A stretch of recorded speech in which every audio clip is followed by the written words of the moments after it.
vous accueillir pour cet événement organisé à l'occasion de la signature publique de la Charte pour l'efficacité énergétique des bâtiments tertiaires, privés et publics.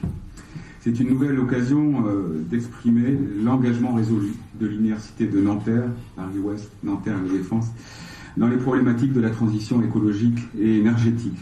Et l'essentiel de notre contribution à la réduction du réchauffement climatique se jouera, nous le savons bien, dans notre politique patrimoniale et énergétique. C'est pourquoi, dans le cadre des conventions Campus d'Avenir signées entre le ministère de l'Enseignement supérieur et la Recherche et la Caisse des dépôts, l'Université de Nanterre a été retenue comme un campus expérimentateur et démonstrateur de la transition énergétique.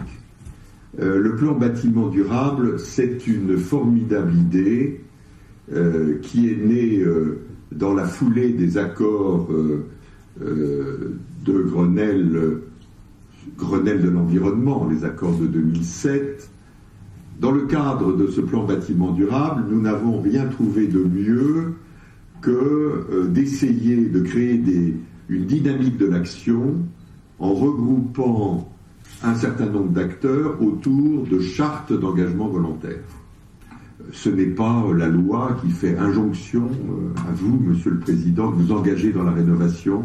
C'est vous qui décidez, en fonction de l'état de la communauté professionnelle et culturelle que vous animez, que le moment est bienvenu de prendre cet engagement et vous fixez vous-même l'effort que vous pourrez faire.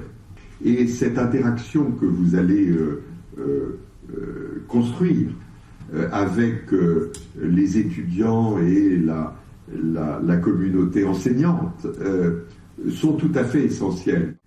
Et voici la façade du bâtiment telle qu'elle doit être à la fin du chantier. Donc de l'extérieur, on n'imagine pas automatiquement que c'est un bâtiment en structure bois. C'est quelque chose de tout à fait volontaire. On a voulu un matériau à la fois durable, sans entretien, et aussi qui rappelle l'architecture déjà présente sur le campus de Nanterre. Ça le restera, je pense, je l'espère en tout cas, parce qu'il y a des éléments bois qui vont rester. Évidemment, après, il y a des plaques de plâtre, il y a des cloisons, il y a des éléments très classiques, mais il y a quand même cette identité du bâtiment qu'on continuera à voir par les poteaux, les fenêtres, les plafonds principalement.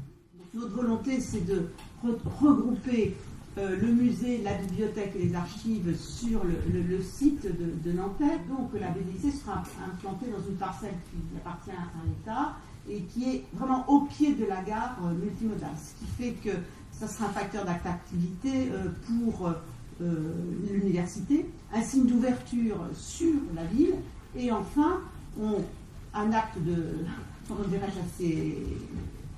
foi dans le Grand Paris. Alors ce projet de construction, il s'inscrit dans une politique de bâtiment durable forte. Le président l'a rappelé tout à l'heure. L'ambition de l'université, c'est d'être en avance. Monsieur Pectier, vous avez dit également, les bailleurs se sont engagés en 2008 à être en avance, sur les réalisations.